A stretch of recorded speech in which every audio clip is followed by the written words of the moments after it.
If so, nhómឈ្មោះសុខេមជាប្រធានផ្នែកគ្រប់គ្រងសេវាកម្មអតិថិជនក្រោយពេលលោកនាងខ្ញុំស្រីណាក់ផ្នែកបម្រើសេវាកម្មអតិថិជនឈ្មោះពិសីជា Accounting Supervisor នៅក្រុមហ៊ុន XCC និង DCA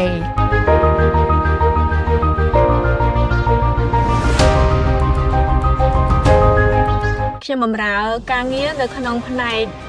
កសិកម្មគឺដោយសារតែខ្ញុំស្រឡាញ់គ្រឿងចក្រកសិកម្មហើយនឹងចង់ឃើញកសិកម្មនៅក្នុងប្រទេសកម្ពុជាមានការរីកចម្រើនដូចជាប្រទេសដទៃទៀតការធ្វើកសិកម្មគឺជាជីវិតវាមិនមែនគ្រាន់តែជាដំណាំធម្មតាទេគ្រប់គ្រាប់ពូជគ្រប់គ្រាប់ស្រូវគឺសុទ្ធតែមានន័យវាបង្ហាញពីការខិតខំប្រឹងប្រែងរបស់បងប្អូនប្រជាកសិករតែខ្ញុំចង់ឲ្យកសិកម្មនៅប្រទេសកម្ពុជាយើងគឺមានភាពងាយស្រួលហើយនឹងមានភាពរីកចម្រើនជាងមុន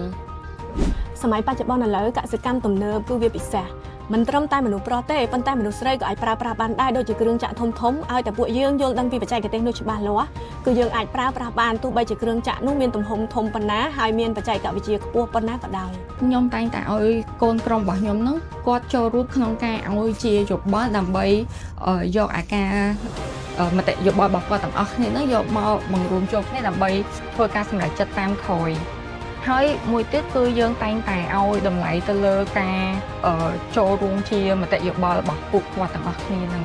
លើពីហ្នឹងទៀតក្រុមការងារដែលធ្វើការនៅក្រោមប្រព័ន្ធរបស់ខ្ញុំហ្នឹងគឺខ្ញុំអត់ដែរចាត់ទុកគាត់ជាកូនចៅរបស់ខ្ញុំទេខ្ញុំតែងតែធ្វើឲ្យបរិយាកាសការងារហ្នឹងមានអារម្មណ៍ថាស្និទ្ធស្នាលអញ្ចឹងពេលដែលមានបញ្ហាអីមួយគឺយើងអាចដោះស្រាយបានភ្លាមៗការងារយើងបែងចែកតាមលំដាប់យើងមានក្រុមសម្រាប់ទទួលរកកម្មករថ្មីហើយនឹងមានក្រុមការងារដើម្បីធ្វើការជាមួយនឹងកម្មករផ្ទាល់ក្នុងនាមជា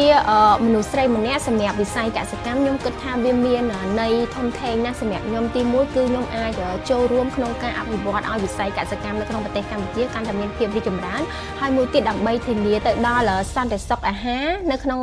សហគមន៍របស់យើងនាពេលអនាគតផងដែរ